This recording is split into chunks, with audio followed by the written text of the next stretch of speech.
Welcome once again, shoemakers, to Momo Bespoke. Today we are looking at tips for toe lasting. Tips for lasting the toe of your shoes, particularly if those shoes are made of patent or stiff leather.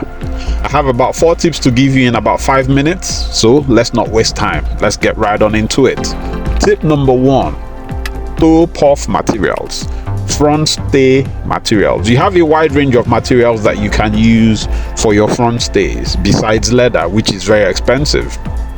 You can use 1mm fiberboard material for your front stays.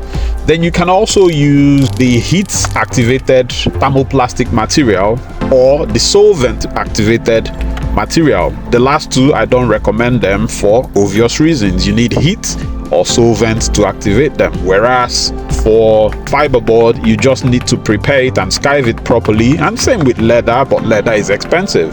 So if you find that you can't afford to use leather for a particular work, you might want to consider 1mm of fiberboard material, which is an excellent front stay material. So front stay material, consider fiber and leather. Tip number 2: if you have designs on the front or the top of your shoes, designs like medallions or brogue holes, they will present see-through areas for which people can see the inside of the shoe from those holes. So if the color of your toe puff material or your lining is such that it doesn't contrast well with the upper of your shoes, you might want to cover up those holes so that they are not clearly visible. You could do that with dye, of course, but why not use a material that contrasts well with your toe puff materials? Like in this case, you see that I'm using denim. So in addition to matching the color of my uppers, it also provides some structural strength to the toe puff material that I'm using, and even helps it much more to maintain the shape of the front of my shoe. So that's tip number 2. Consider the designs that you have on the toes and adequately factor them in, not only for color but for structure. Tip number 3: if you like yourself and you don't want to ruin all the hard work that you have done up till this time, don't let the glue set. Don't let the glue dry before you pull down the upper onto the lining. This way, even when you have pulled down your upper, no wrinkle at all will be formed, and your vamp will be in tip-top condition with no wrinkles at all. If you let the glue dry, you would have wrinkles that you will not be able to even out in spite of all efforts that you may have put in. So if you like yourself and you don't want to give yourself heartbreak, don't let the glue set. In fact, this is the reason I used to use shoemaker's paste, because then it will not set fast enough and I have enough time to do what I want to do. But you can still achieve the same results with contact cement. All you need to do is apply it just on the lining, apply it liberally, and then not letting it set, pull it down, pull the upper down onto the lining. If you've gotten to this point, I guess it's a good time to ask you to like the video, subscribe to the channel. But since I don't want to waste your time, tip number 4: if you're working with stiff leather or you're working with patent leather, consider that you are going to have some problem lasting that toe area, because the toe area is usually the more pointy part of the shoe. And lasting pointy parts when the leather that you're using is thick or stiff can be a bit of a hassle.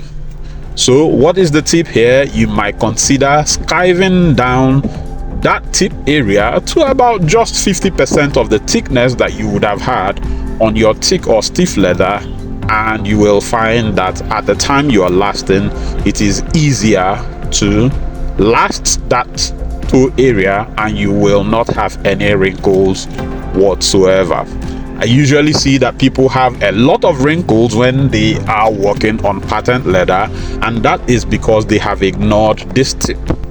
So skive down the lasting allowance of your toe area for stiff or thick leather, and you might just be saving yourself a lot of heartbreak and a lot of hassles. Tip number 5 right now. So tip number 5 is basically me asking you, why have you not become a member of this channel?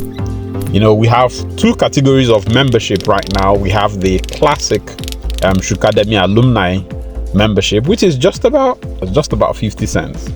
Everyone should sign up for at least one level of membership, at least to support the work that we do here. It costs quite a lot to bring these videos your way, but we are relentless. We will keep going. So when you sign up for some kind of membership, you're supporting what we do, and then you're also entitled to some kind of perks.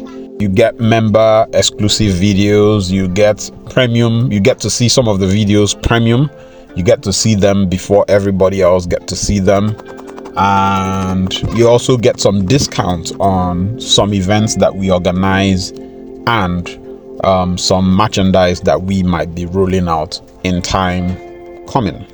Then for the second category of membership, we have a new category of membership. Yay! Physical class category.